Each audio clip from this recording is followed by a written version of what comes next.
Present middle east ಕಂಟ್ರಿಗಳಲ್ಲಿ ನಡೀತಿರೋ ಯುದ್ಧದ ಬಗ್ಗೆ ಕೆಲವೊಂದು ಇಂಟ್ರೆಸ್ಟಿಂಗ್ ವಿಷಯಗಳನ್ನ ಈ ವಿಡಿಯೋದಲ್ಲಿ ಡಿಸ್ಕಸ್ ಮಾಡೋಣ. ಯುದ್ಧ ಸ್ಟಾರ್ಟ್ ಆಗಕ್ಕೆ ಮೇನ್ ರೀಸನ್ ಏನು ಅಂದ್ರೆ ಇರಾನ್ ನ್ಯೂಕ್ಲಿಯರ್ ವೆಪನ್ಸ್ ನ ತಯಾರು ಮಾಡ್ತಿರೋದು. ಈಗ ಒಂದು ದೇಶಕ್ಕೆ ನ್ಯೂಕ್ಲಿಯರ್ ವೆಪನ್ಸ್ ನ ತಯಾರು ಮಾಡೋ ಸ್ವತಂತ್ರ ಇಲ್ವಾ ಅಂದ್ರೆ ಇದೆ. ಅದು ರೆಸ್ಪಾನ್ಸಿಬಲ್ ಕಂಟ್ರೀಸ್ ಗೆ ಮಾತ್ರ. ಈಗ ಕೆಲವೊಂದು ದೇಶಗಳಿರ್ತವೆ ರೆಕ್ಲೆಸ್ ಅಂಡ್ ರೆಸ್ಪಾನ್ಸಿಬಲ್ ಕಂಟ್ರೀಸ್ ಅಂತಾರೆ.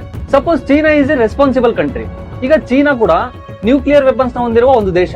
ಬಟ್ ಚೀನಾ ಇಂದ ಅಮೆರಿಕಾಗೆ ಯಾವುದೇ ಡೈರೆಕ್ಟ್ ಥ್ರೆಟ್ ಇಲ್ಲ. ಆದ್ರೆ ಇರಾನ್ ಹಾಗಲ್ಲ.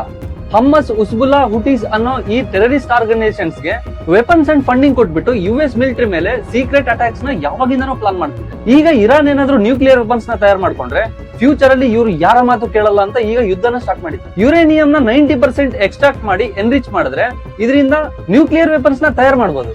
ಇರಾನ್ ಆಲ್ರೆಡಿ 60% ಮಾಡಿದೆ. ಈಗ ಪ್ರೆಸೆಂಟ್ ಮಿಡ್ಲ್ ಈಸ್ಟ್ ಕಂಟ್ರಿಗಳಲ್ಲಿ ಸೂಪರ್ ಪವರ್ ಹೊಂದಿರೋದು ಇಸ್ರೇಲ್ ಮಾತ್ರ. ಇರಾನ್ ಕೂಡ ನ್ಯೂಕ್ಲಿಯರ್ ವೆಪನ್ಸ್ ನ ತಯಾರು ಮಾಡಿದ್ರೆ ಈಕ್ವಲ್ ಪವರ್ ನ ಮ್ಯಾಚ್ ಮಾಡ್ತಾರೆ. ಆ ಫ್ರೀಡಮ್ ಏನಾದ್ರೂ ಈಗ ಅಮೆರಿಕ ಮತ್ತೆ ಇಸ್ರೇಲ್ ಇರಾನ್ ಗೆ ಕೊಡ್ತು ಅಂತ ಅಂದ್ರೆ ಪಕ್ಕದಲ್ಲಿರೋ ಈಜಿಪ್ಟ್, ಟರ್ಕಿ, ಇರಾಕ್ ನಾವು ಕೂಡ ತಯಾರು ಮಾಡ್ತೀವಿ ಅಂತ ಕೂತ್ಕೋತಾರೆ.